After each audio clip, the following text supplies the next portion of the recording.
Welcome to Brain Vision. So here we're given an example of a Ferris wheel, which would be an example of a vertical circle. And with a vertical circle, we have a certain object.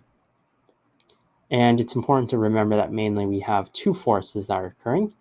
We have the force due to gravity, essentially the weight, and the normal force. So all these forces are going to be contributing to the centripetal force, which points towards the center of the circle.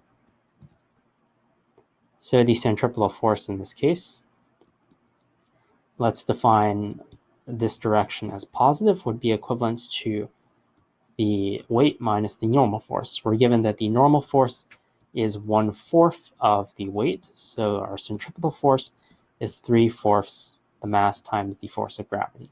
And we know that the centripetal force is equivalent to the mass times the velocity squared divided by the radius. So we're given information that we have angular velocity of 0.100 revolutions per second. So we first have to convert this to SI units. So in 1 revolution, there are 2 pi radians.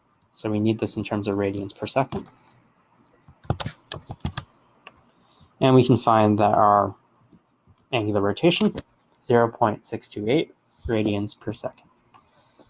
So we know, since it's at the highest point of the circle, the tangential velocity, which is what we're interested in, is just the radius times the angular velocity.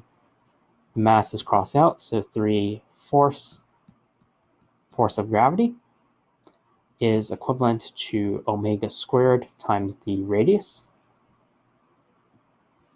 So now our radius is equivalent to 3g over 4 omega squared. And now we can determine the radius.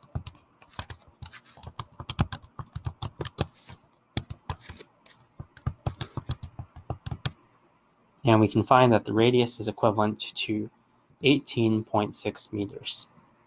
And this gives our final answer.